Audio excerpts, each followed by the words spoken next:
hello. Well. Well. I am quite excited to be recording with you. I will say that I'm, it is honestly a first, but I am excited. There's quite a lot to get into. Mm-hmm. And, I need to relish these times before you go out of town and we cease, talking for 2 weeks at least. We cease communications. I know I need to confer with Kagan as much as possible as well before I depart, because I tend to just not keep in touch with anyone when I'm on trips. I don't know why. I'm just so in the moment. I'm just enjoying my scenery, my surroundings.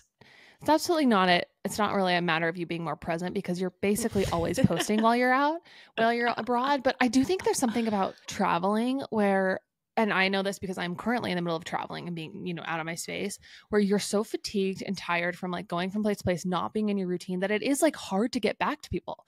Like you don't get those like precious moments throughout the day to like recharge, because you're basically going all day long. And so it's like not until you're in bed right before you're going to bed that you have time to yourself, and then you're too tired to respond to anybody.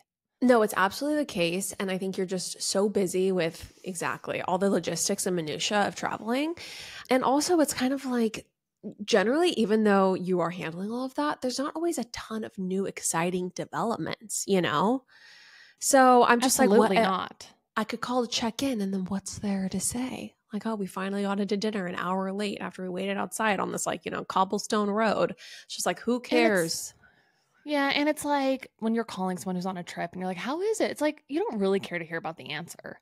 You're just like, you feel like you have to ask that question. So totally, I'm not going to call you. You don't call me. Let's just take a full hiatus from our relationship when you're abroad.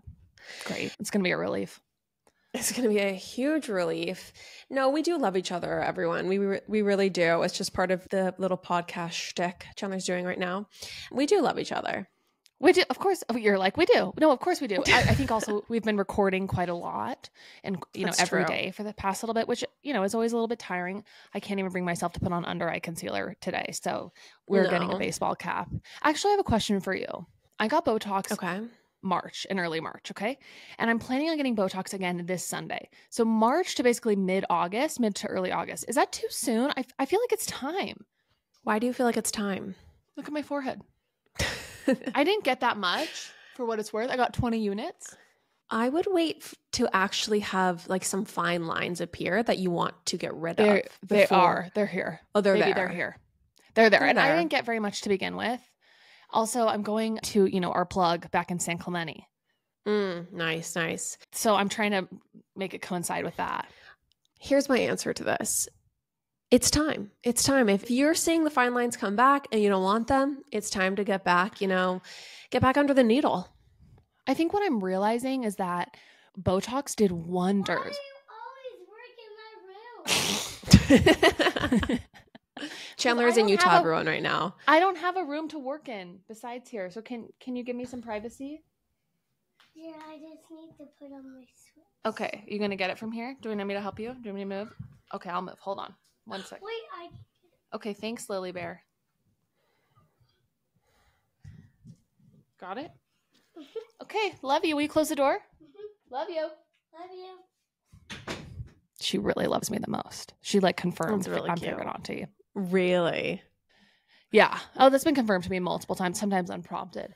But I think, Botox did wonders for my skin. It made my skin feel really glassy, and my skin does not feel glassy anymore, and it hasn't for months, if I'm being honest. Oh my gosh. Well, I would go to our hookup. I would get underneath that needle once again. It's funny, sometimes I've considered, will I just go the way of the woman of the wild? Should I just... Who's that? I don't know. Just someone in my mind, a figure of who I could be someday, just not caring about Botox or any of that stuff, long gray hair, maybe giving sage advice with a new YouTube channel where I have lots of plants around me. I don't think a woman of the wild is doing a YouTube channel. I feel like a woman of the wild is not using the internet on a regular basis. They probably don't even have a computer. Okay, well, in this scenario, I do have Wi-Fi, and I am extolling. Do you ever follow Midlife Muse on Instagram? No, you're the one who follows all these weird freaks. She's this lady. She's clearly very rich because she has, she's either very rich or she's wearing a lot of counterfeit stuff because she has so many like $50,000 Cartier bracelets that she's wearing. Anyway, she has long gray hair and she's like always talking about, she's like giving advice for how to own your age, ladies, and don't fall prey to like Botox and all this stuff. And sometimes I think I could go in the way of that. But the problem is I saw this like peer-reviewed study, or not peer-reviewed study, excuse me. I saw this. You saw this TikTok. Just say you saw a TikTok. I saw this TikTok that Alex Earl did after Botox, and I was like, damn, that bitch looks good. And so I'm like, I can't be like midlife muse. I have to be like Alex. No, I saw this like study of twins, and one did Botox for 20 years, like every 3 to 4 months, and one did not. And the Botox twin did not look crazy, did not look Lisa Rinna adjacent. God, forgive me for the sin I've just said. But you know what? The twin who got toxed looked natural and pretty and just a little bit less tired, like less stressed.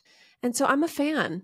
Yeah, I think it's all about the way that you do it and, in moderation. And I think it's also like moderation with Botox, severe moderation with filler, making sure that you're not, doing too much of that. Anyway.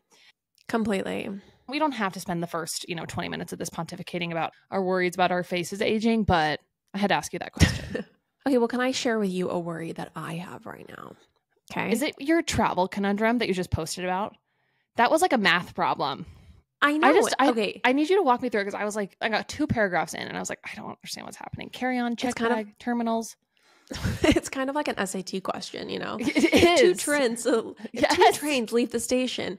Okay. Basically, this is my conundrum. So I'm going to the Eras Tour in Vienna and then also in London. Hopefully, we're planning to just buy tickets and hopefully it works out in London. Anyway, it's a travel day for 10 days. Okay.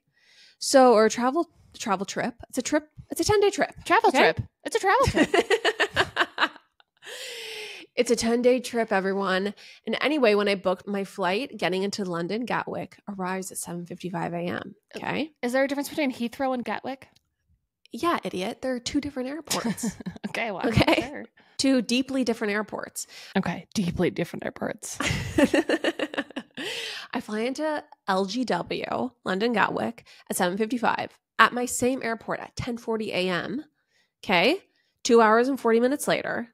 2 hours and 45 minutes later, if we're getting really clinical, I depart for Vienna. So if I touch down, if I'm at the gate at 8 a.m., because by the way, or 7:55, they say that time is supposed to be the time you're at the gate, not the time you touch down. That's why whenever you land and you're like, oh, we got here early, we landed 20 minutes before. It's like, no. They've calculated that into the arrival time. Right. So I should, in theory, be at the gate at 7:55. My thought when I booked it was like, all right, like if I give myself an hour to get my bag and get through immigration, then I could be checking in for my flight like at like 9 o'clock, 9:10. Mm-hmm. And now I'm just kind of realizing like this just gives almost no margin for error. Like I would say getting your checked bag, also getting through immigration, like an hour is the minimum time that's going to take. What about global entry? Won't that help you here? That helps getting into the United States, not exiting the United States. Okay, so they don't know I'm special at London Gatwick. Okay, I'm just just another a woman American of the people. hell. Exactly. And so anyway, what I'm realizing, I put out this quandary to the gorgeous followers on Instagram, and I have gotten so many passionate responses that checking a bag is a fool's errand on this trip, and that I should carry on, because if I have to check a bag, then I have to wait for my bag and then recheck it. Whereas if I carry on, I can just go straight to immigration and then also just straight to my next flight. I mean, that's impossible for you though. Let's be honest. I have to do it. I don't have any option because there aren't like 100 other flights that go to Vienna. The next flight is until like 7 p.m. that night. I thought there was going to be like an afternoon flight. Well, looks like you're packing light. Looks like maybe you should like do that thing where you wear 7 different outfits at once. That's a good.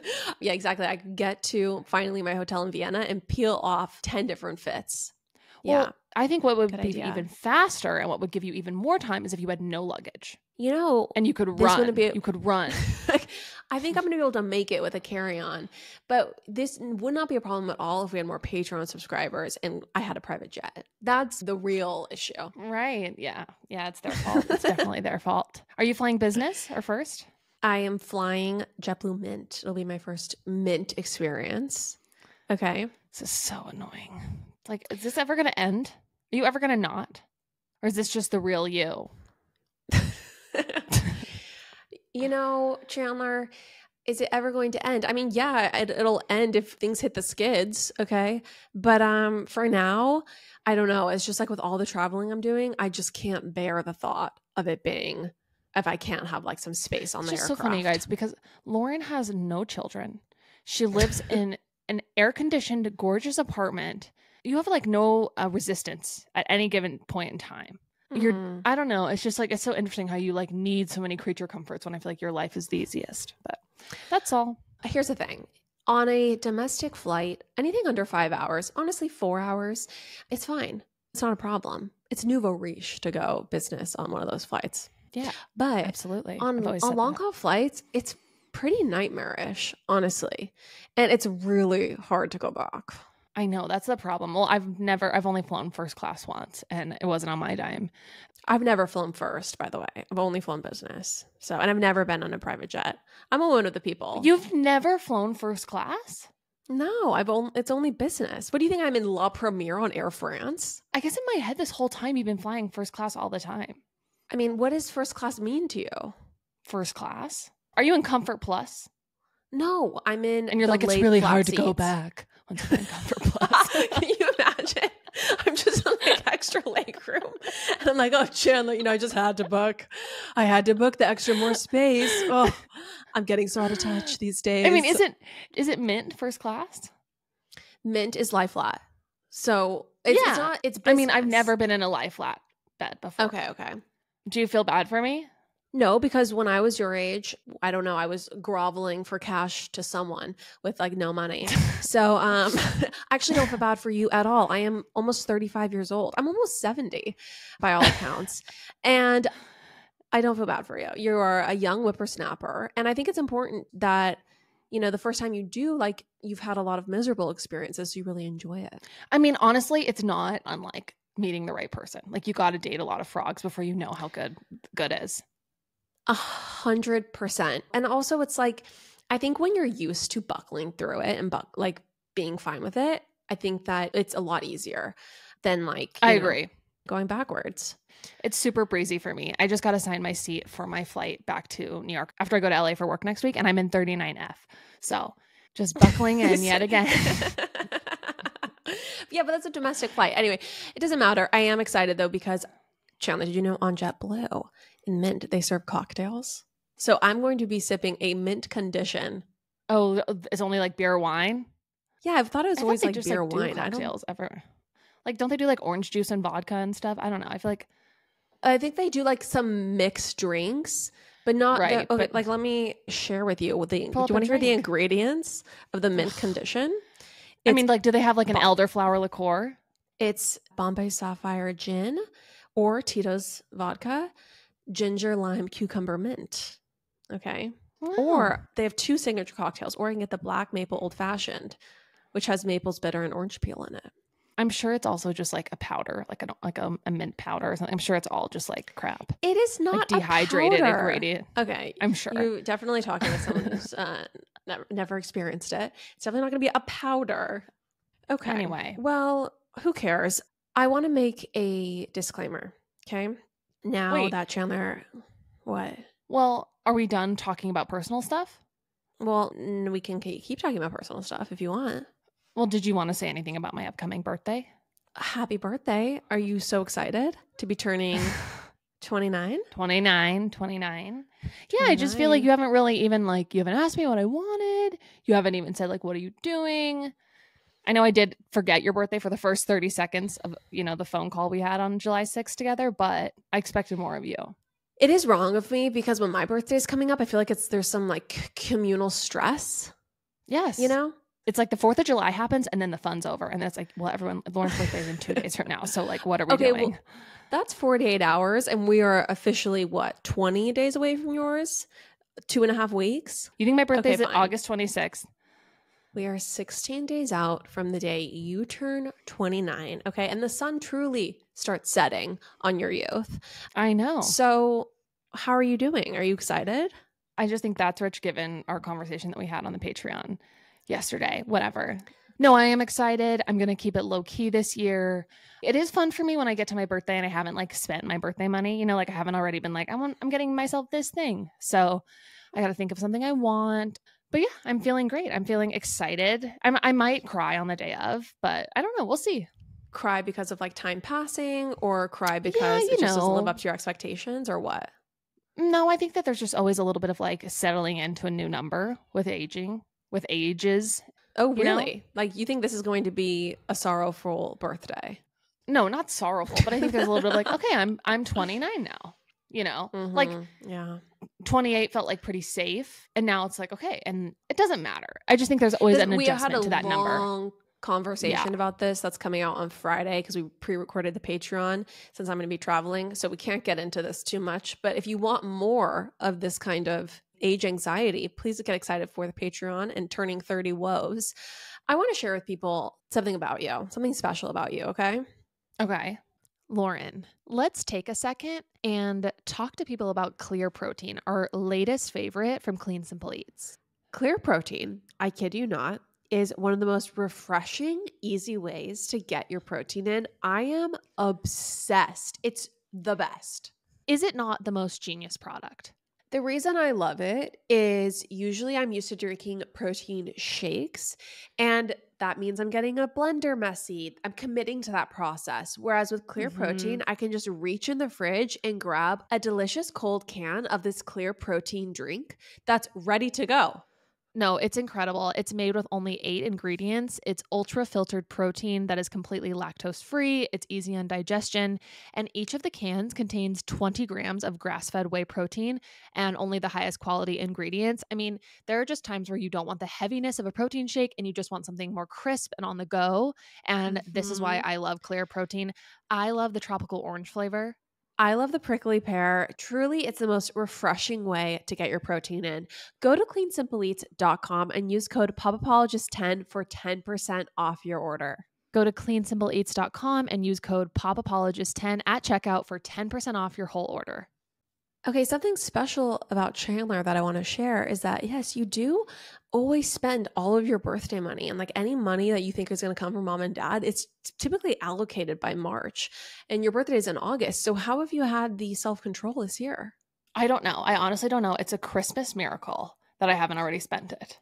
I'm honestly shocked you haven't spent, Christmases in the future as well. I mean, I think I've spent Courtney's birthday money on me. I think I've spent that. But yeah, everyone else is fair game. So, pay up. What do you want for your birthday? I don't know, because I think the things that I want are a little too high of a ticket item. Okay, like share what you, in your wildest dreams. Let's say Dr. Phil's your dad. What are you asking for? I want to upgrade my tennis necklace. So do you have a cool $30K allotted for my birthday? Oh, really? You want a $30,000 tennis necklace? Not that much, but the one that I love, I think is $30,000, but I think it's like all like natural diamonds. So, and I don't need that. Okay. It's by this influencer named Yasmin. Do you want me to actually find it right now? Yeah. Find it and send it to me. I'm dying to see. Lauren, I just sent you the link to the one that I want. I just always want jewelry. That's really what it is. So like, I'm going to look at Dorsey. I don't know. I love any type of like pretty necklace. I love getting jewelry for my birthday because I feel like it's something I like hold on to. And I think that it's like carries memories. Feels like a perfect way to mark every year. This is an absolutely epic tennis necklace. I don't think it's probably going to happen, at least from the family this year. Not with the budget in mind. You guys, I thought you could really pull something together. This is like something I want to get in the next like 20 years. Yeah. It's on the vision board. It's absolutely stunning. I would love to create a company where you could be selling a $35,000 tennis necklace like this, or you could just select the configuration where it's like, no, I'll have the lab diamonds and right. And the white karat gold, and then now it drops down to like a third of the price. And then some people will be like, no, I'll take the lab created sapphires and I'll have it be plated, and then it drops down to like $800 or whatever it is. I just feel like that would be such a good business because it could obviously satisfy the premium consumer and then the consumer that's looking for more affordable, like inclusive pricing. I want the drop down menu where I can like kind of play with it and see like, okay, wait, would I rather wait and save up to go from like this white sapphire to the lab grown, or would I rather wait for the natural? It would be so nice to really see that like broken out. Yeah, exactly. Anyway, no, this is gorgeous. That's all. I would love to get it for you, but it's $34,800 more than I was planning on spending. So, well, it's okay. I'm forgiving you. What's the brand called? If you want to work together and you want to gift me this necklace, I will definitely do an Instagram story post for you. So no problem. It's called material good.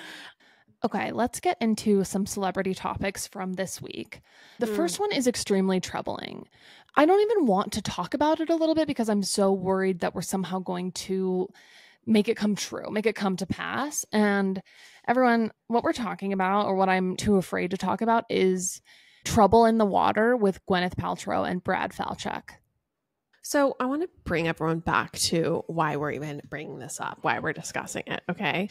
And that is because we were treated on Instagram to a video of Gywneth dancing in the rain or just enjoying the rain. Not necessarily dancing, but just her arms outstretched to the skies, okay? With the following text overlaid this image. She's in the backyard of her beautiful Hamptons home. She says, "Letting this rain wash away the people, places, things that are no longer right for me. Time for a cleanse as I enter a 9-year, in parentheses, completion." So what does that mean? What does that mean? What is a completion? And I just thought, I'm going to look up when the relationship with Brad Falchuk started, because I'm just going to pray it wasn't 9 years ago, right? Well, Your lo and prayers behold, went unanswered. My prayers went unanswered because I looked it up and they met in 2014. It's about 9.5 years, most likely. So it falls within the realm of possibility that maybe just like Gywneth and Chris Martin had a conscious uncoupling, she'll be coining a new term for a relationship ending, which is not a breakup, but a completion. And that perhaps the road that Gwen and Brad have been walking on together is coming to an end. Chandler, your thoughts? I'm hoping it's not true. I'm hoping we are just two girlies reading far too much in between the lines here. I also had the same thought about 9-year completion, that will be now become a meme if this is what it means. But Lauren, I think we should turn to the good word in times like these. I think we should go back and consult the latest Instagram captions from Brad Falchuk and from Gywneth to Brad. Okay, please. I mean, this is great homework. Very good job. Thank you. Because here's the thing I will say. I mean, should we read one of the initial captions, that captured our attention and our imagination? Here's what I'm going to say, though.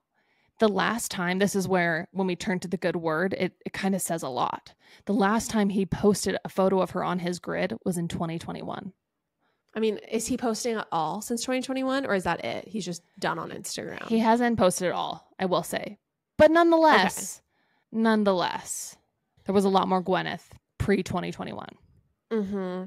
No, this is deeply concerning. Also, I will say that the Instagram captions nosedived in terms of length and poetic quality. So at the beginning, they were odes, okay? Odes. They were gorgeous poems to Gywneth. And I would say that, towards the end of his Instagram devotions, they started to become more like haikus. Mm-hmm. Right. I mean... So the last time she posted with Brad was June 25th, and it was basically just June/July, but in Italian. Here's the other thing, okay? So not only has the Instagramminess of them really taken a toll, not for the better, and has there been a dry spell of couples content, but this article hit In Touch Weekly that someone sent that I thought was very interesting. Now, normally I would not pay attention to anything In Touch Weekly has to say. But sure. This article, it seemed to be full of information, oddly. So this is what the article said. It said, Gwyneth Paltrow and Brad Falchuk are having a difficult time. So it says, Gwyneth Paltrow's husband, Brad Falchuk, has had a rough couple of years as far as Hollywood success goes, and he's getting precious little sympathy as she's stressed to the max herself. Gwyneth's increased focus on Goop, this is the quote from the source, in the years since the pandemic has left Brad somewhat adrift as he tries to reinvent his own career outside of the shadow of his longtime collaborator, Ryan Murphy. But Brad's pretty devastated that his first series without Ryan in many years, The Brother's Son, failed to find an audience at Netflix and was quickly canned. Season 1 was released on Netflix in January, and the series was canceled in March. The source reveals that Brad's career attention has left the Glee co-creator at a crossroads, but his wife hasn't been able to provide much comfort. Gywneth, despite her own huge Rolodex of Hollywood contacts, isn't really equipped to help him out of the doldrums, the insider continues. Gywneth likes to give input on Brad's decisions and has helped him level up in the past, but the bottom line is that Brad took a risk and failed rather miserably. Plus, Gywneth has her own problems and is focused on her own role as a CEO of a company she's trying to make into a billion-dollar enterprise after investing almost 20 years of her time into it. She's leaving the career counseling to Brad's team and is staying focused on her business. So the source finally concludes this very revealing quote and says, "It's been a difficult 6 months for both of them, and there isn't a clear path out of this tailspin for Brad. He really has only one weapon in his arsenal, and that's locking himself in a room and not coming out until he's written a new TV show. That might be a good way to start to reverse the decline he's experiencing, but it's terrible for a marriage." So Yeah. I remember when the brother son came out because she did a lot of posting for it. I remember being like, why is she carrying something? Like, I was like, what is this show? And then I was like, oh, I was like, this makes more sense. She's like helping to hype up the release of it. I want to believe that it's not just like his first show flops and she's like, hitting the skids or she's out. Right. He has to hit the bricks now that he's off Netflix. Yeah, exactly. Like, I don't know what, I think she's got to have more faith in him than that. And I also think it's a pretty crazy thing to have that out in the press that like, his career's in a tailspin and she's too stressed. She's leaving the career advice to his people. But what I do think is interesting is this idea that maybe he was in the shadow of Ryan Murphy, who's obviously a really famous show creator and I don't know if it's show writer as well. I'm not sure. But Ryan Murphy is like household name essentially and in terms of show creation, and maybe Brad is having a hard time finding, or it sounds like he is having a hard time finding his footing outside of Ryan Murphy. Okay, everyone, I've been on vacation for the last week and we've been moving hotels or rooms every single night, and it's very hard for me to sometimes fall asleep in an unfamiliar place, which is why I love having early bird, because I can take a half an early bird and I can just like fall asleep normally like I would in the comfort of my own bed. I love early bird for all my sleeping needs. Early Bird CBD is truly the most magical combination of 12.5 milligrams CBD and 2.5 milligrams THC. It's the gorgeous recipe that will just help you relax and it'll give you that warm, gooey feeling that's just so nice and relaxing. I love it before a show. And also, if I'm having trouble sleeping, if I take a half an Early Bird CBD, I am knocked out in 30 minutes. It's phenomenal. It's the best. I love having it on hand. If you're new to Early Bird, I would recommend starting with just a half, and then you can work your way up to a full gummy. Everyone, go to earlybirdcbd.com and use code POPAPOLOGIST20 for 20% off. They ship to all 50 states, so you can get this anywhere in the US. We love Early Bird CBD, and we know you will too. These are the best gummies.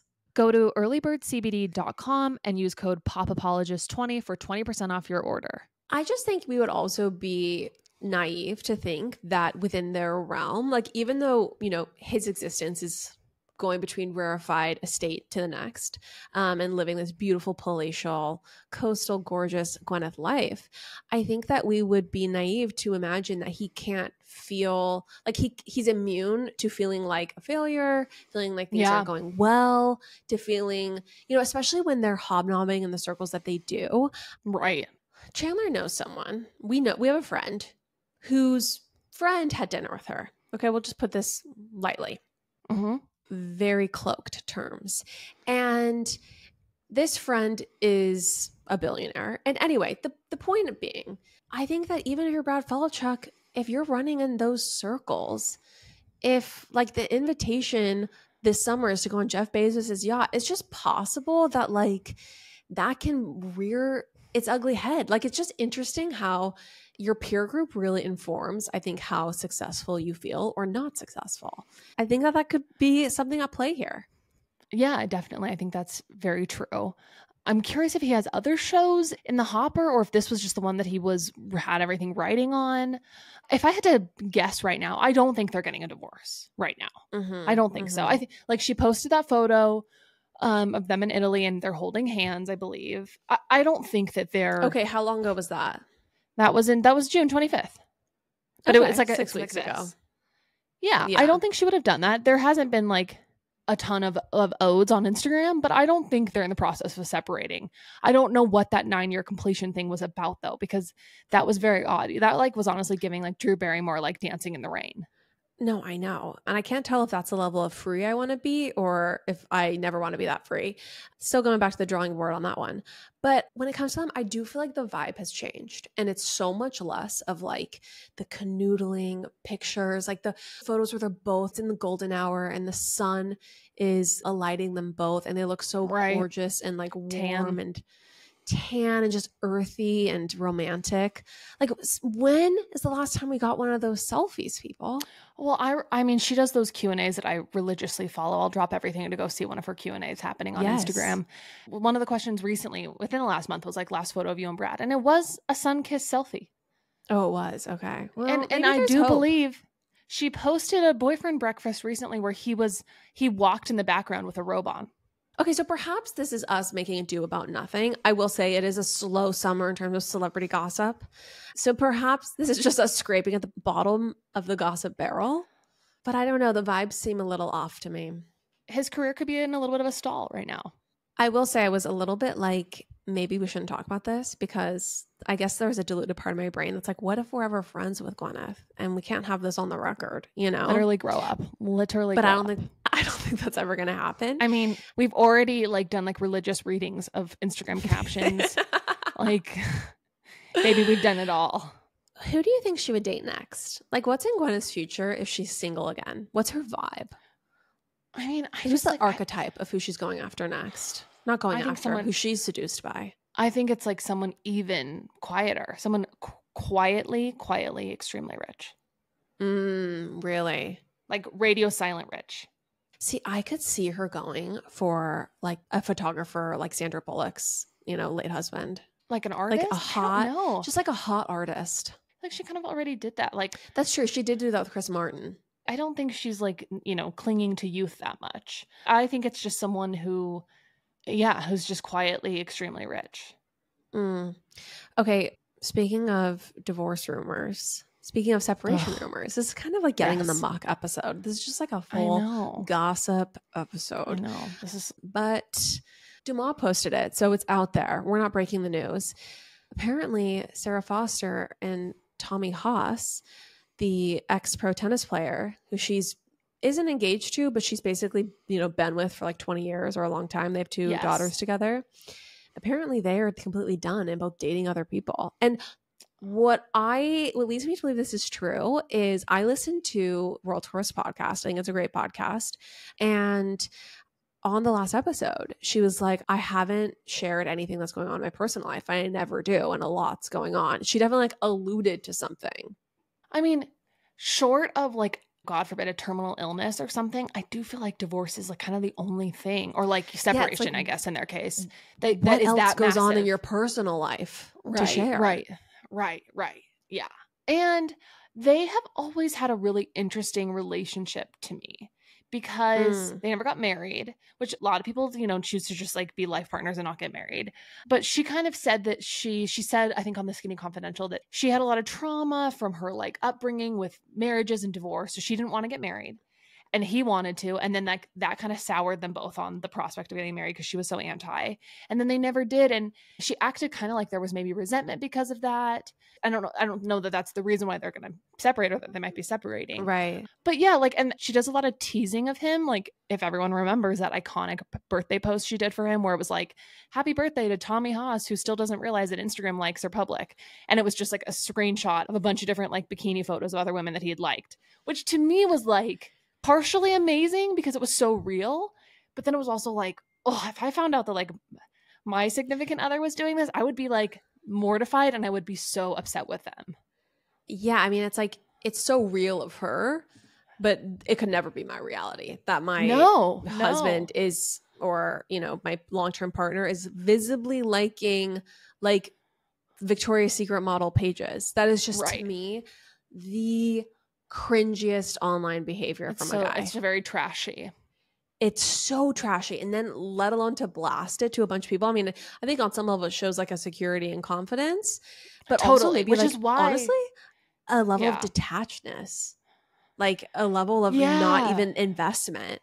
Yeah, I don't know. It definitely in the moment I was like, wow, they're like, she's very secure, like, and was kind of like hilarious, and super real. I mean, I think it's interesting because they like rave about Aaron's husband, Simon. They like love Simon. And it's not the same way I feel like with Tommy. There's not the same like kinship and like rave reviews of Tommy. I feel like, I don't know. You're 100% correct. And it's funny because I was like, well, Aaron and Simon aren't still in like the honeymoon phase. But I mean, they've been together for like 6 or 7 years at this point. I think they actually met around the same time me and Kagan met, because I think that they met when she was 35 and I think she's like 41, 42 now. So like 6, 7 years ago. That's like, you're not really so much in the honeymoon phase anymore. Right. I mean, I think Sarah's a person who did a lot of evolving and changing in her 20s. And it seems like now she's like very focused on business and really interested in that and like, making money and all of that. And I guess the person that you meet at 24, when you probably don't really know who you are at all, maybe as you grow and change, that stops fitting, Yeah, totally. It's weird because I'm like, I met Ben when I was 25. So I'm like, I was just only 1 year older. Yeah, but didn't know who I was. The difference is I actually think you are a lot more self-aware and a lot more mature than it sounds like she was when she was 24. Yeah, right. Or I think that might have been, I don't even know if they might have met younger than that. Yeah. And I do think like going through a faith transition and stuff, like, I don't know. There's just like, there was a lot of growing up that happened for me, I think.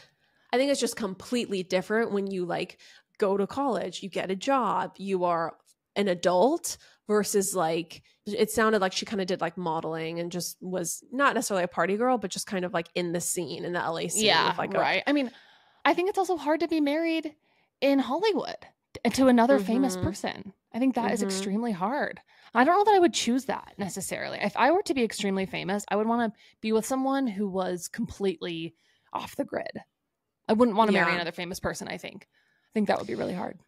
No, absolutely. Also, I just do think it is like a note that a lot of times people, I think it's so easy to get in your head and be like, oh my gosh, I haven't met who I'm supposed to be with. And I'm 30, whatever, I'm 40, whatever. And like, or I'm in my late 20s and I haven't met that person. And you look at people like Sarah, because I've definitely looked at Sarah and been like, wow, she already has her 2 daughters, she already like has her family set up, and that's so nice. But it is interesting that sometimes I think when you are a little bit older and more mature and more like your fully fledged adult self, when you meet someone, like that can end up being such a better long-term relationship, obviously, because you meet someone as just like a more evolved, empowered version of yourself, who's done a lot of like growing. And that certainly seems to be reflective in like the Aaron Simon dynamic and relationship. Anyway. Yeah, it's interesting because I just remember so much of like Aaron. I've always like loved Aaron Foster, especially, and I really like Sarah too. But I think Aaron, I've followed her for a while, and she's just she really toiled for a long time trying to find someone. Like that was a whole part of her like bit in life. And anyway, it makes me like sad. Like I was really happy for Sarah, and I hope that this isn't true, but I also feel like it's very likely. No, it makes me sad for her too, and I hope it isn't true as well. It seems like it is. I just think that on some level, if you are in a position where you are like a little bit older and like looking for your partner, that actually can be a really good thing, because it's like, some of these relationships that start when people are super young, they don't always go the distance. And so like a lot of times people get into like a comparison mode, and that was only the point I was trying to make. Also, I'm excited to see Sarah's second act, because I feel like she is going to go like full steam ahead on the single experience. And if this is what's best for their family and all of that, getting past like that stuff and the serious conversation, I'm excited to see what's next for her. I agree. It sounds like too, here's the thing, their relationship to me was never like goals. Exactly. Yes, totally. So, okay, let's move on though. Okay, do you want to get into Harry and Meghan, or what do you want to talk about next? Should we talk about Travis Kelce for a second? Yeah, let's do it. Let's do something lighter. Let's talk about couples who are going to go the distance, okay? Who are going to stay together. Loves that are going to stand the test of time. And of course, everyone, we're talking about Taylor Swift and Travis Kelce. So this is a little bit of old news, but we have not discussed it yet, so we need to have our commentary. Travis, it looked like he was like in a locker room, or not in a locker room, but in some sports facility. Yeah, I think he was at training camp or something. I don't know. So a man and his wife were near Travis, and Travis came up, and the guy said, "You just took my wife's breath away. Literally, she almost died." And Travis smiled and joked, "That's the Taylor Swift effect." It really is such a cute video. Everyone, you have to find this on TikTok. You have to watch it because it just shows such a charm, such a confidence, such a self-awareness, such a lack of self-importance. This is a masterclass, I would say, in A, like deflecting a compliment that could kind of make it awkward, but B, like, I'm sorry, but it's a masterclass in dating Taylor Swift. And clearly a lot of men need that from how wrong she's been done so many times. I know. No, I thought this was very heartwarming. Honestly, this kind of healed me in certain ways because I've kind of been, you know, like a little bit more cool on the Travis and Taylor love. And this definitely brought me right back to it. So I'm grateful for it on this day. I am so grateful for this man. This is what someone commented. I want to know how she feels about this. This is a never before attitude from a Taylor Swift partner, a rarity from the partner of any famous woman for that matter. She is publicly adored as a person, respected as an artist and a star, and desired as a woman so loudly by him.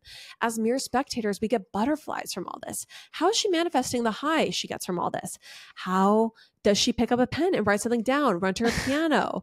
Or for a woman of so many words, does she simply run out of words? So this person is questioning how this will impact the writing of TS12. I am so ready for a big, sparkly, dance, lovey album. And that is what I pray we are getting with TS12. Do you think we'll get that before we get Reputation, Taylor's version? No, definitely not. Definitely will not get TS12 before we get Reputation, Taylor's version or debut. Yeah, highly, highly doubt. Although, wait, we've that's got not some true time then. Didn't she say she finished Tortured Poets 2 years ago? Or no, she turned it in it came out in April, and I think she has to turn it in 6 months before. So she hasn't had that long to write new music. Right. So I don't know. And she's been so busy with the tour. I mean, I'm ready for TS12, of course, but I don't think we're going to get it for a while. I mean, when is the tour over? The tour is over this year. It's over, I think, in October. The final shows are at the end of this year. And I think actually in Vancouver, in Canada. I'm excited for her to have some rest. I'm excited for what's coming after this. You know, I'm going to be honest too. I don't get the clowning for the Taylor's version albums. Is it just like, I know we are all just the bonus jonesing for tracks. the bonus tracks, but they can be so hit or miss. They're not all 1989 vault tracks. I know, but it's just new. Anything new with Taylor Swift is like, I'll take it. New content. Yeah, exactly. That's true. Okay. Well, let's get into other news. Trigger warning, we get into Meghan and Harry sit down with CBS and the cause that they are championing right now, and that discusses suicide and self-harm. So Meghan Markle and Prince Harry did a sit down with CBS News. Okay, they joined journalist Jane Pauley to discuss the launch of the Parents Network. Jane said the central topic is the loss that these families have suffered, stories that need to be shared because the parents who are listening who have not suffered a loss think that they couldn't, but they could. So basically the Parent Network is a coalition of parents who have had a child take their own life, you know, tragically due to really anything, but a lot of it is social media. And so it's trying to raise awareness around this. It's just so funny because sometimes Meghan, we find her to be a little pick-me, a little whatever. She doesn't always slap for us, her decisions and her choices. This Correct. to me is like such a obvious thing to just applaud and support and be happy that someone is championing, be happy that someone's trying to shine a light on it, provide a voice to grieving families, do something. And I kid you not, the comments about this are so vitriolic, so full of hate for Meghan. Okay, do you know that journalist, or I don't know if she's a blogger from Berkshire to Buckingham? Her name is like Jane something. You've mentioned her before, but yeah. Okay, so she posted, because there's this quote from Meghan in the interview where Meghan talks about her kids, and she goes, "I have 2 kids. They're amazing." She says like, "But all you want to do is protect them." This is what this person wrote on Instagram about this quote, this part okay, or about comment, this part of the interview. They're young, they're 3 and 5. They're amazing. But all you want to do as parents is protect them. And so as we can see what's happening in the online space, we know that there's a lot of work to be done there, and we're just happy to be able to be a part of This is what from Berkshire to Buckingham writes. She says, Meghan is super fake. I'm sure she loves her kids, but opening They're Amazing is just a syrupy act. It's just incredibly lacks self-awareness. I think Harry has proved time and time again he's pretty unintelligent and Meghan is fake. So although I applaud this attempt at a pivot and rebrand, I think it will be a flop. I mean... I'll tell you what is like unself-aware is like the parents who claim their children say like really woke things. Like the parents were like, oh, you know, my child, they wanted me to discuss to them fourth wave feminism today after, you know, third grade. Like there are people like that who exist on Instagram who we all know of. And that is actually really annoying when people brag about their kids like that. This to me is so normal to just say my kids are amazing. What? And also, by the way, she's on CBS. She's on CBS for an interview. Like if she had stumbled over a bunch of her words, not been prepared, just seemed like she didn't really have her talking points, people would have been like, wow, clearly Meghan doesn't want to show up for work. The criticisms for Meghan, they come no matter what. Like, of course, she's going to be polished and know what she's going to say on a primetime television interview. I mean, that comment is really, really hateful. And I'm kind of shocked that this is what this person said. It would have also been one thing if she said, you know, Archie is just so concerned with his mental health. Archie is just ready to, you know, talk to his therapist or whatever. But like, I don't know, not to reiterate my own point too much, but I don't know that this is not unself-aware to me at all. I don't get that. Apparently there's a ton of comments that are like, these bullies have, you know, no place to talk about online bullying. Anyway, this woman, just the level that comes after her, no matter what she does, I don't know how anyone gets through like that kind of like online harassment. So, and to be honest, you know, when she does talk about this in the interview, like her point in time where she was feeling at her lowest of lows, where she didn't want to be alive, like once again, we see why she could have felt that way because people are so ruthless to her. And I don't want to be a hypocrite because we've obviously had our own criticism of her, but I can fully understand why she felt that way at that point in time. And like, I don't want to be a part of that echo chamber of people just like hating on Meghan Markle. Yeah, it's just like the people who hate her when she literally breathes, when she just is outside, when she's visible, that's just, to me, it's really deranged. And those people need to check themselves. Okay. Agreed. I mean, I think you can roll your eyes though when she says that her and Harry are like the tree that's growing in their like gorgeous Montecito mansion, you know, and every day when their little son walks by, he says there's mommy and daddy, like two intertwined trunks of trees, just so meant to be together. I'm just ready. I just want more products. I'm ready for more products. We are ready for the Meghan content. All right. Well, thank you, Lauren, for this wonderful episode, you know, covering some hot topics, a few depressing subjects, but, you know, a range nonetheless. And yeah, thanks everyone for listening. We love you guys. We are hoping these dissolutions are not forthcoming. We're hoping for the best. We love you guys. Thank you for listening. Chandler, blessings on your road. Blessings on your road. Bye. Bye.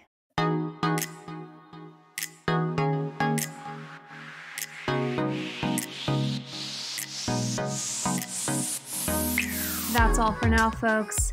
Don't forget, give us a 5-star review, hit us up on Instagram at Popapologists, and we will see you next week, live every Wednesday.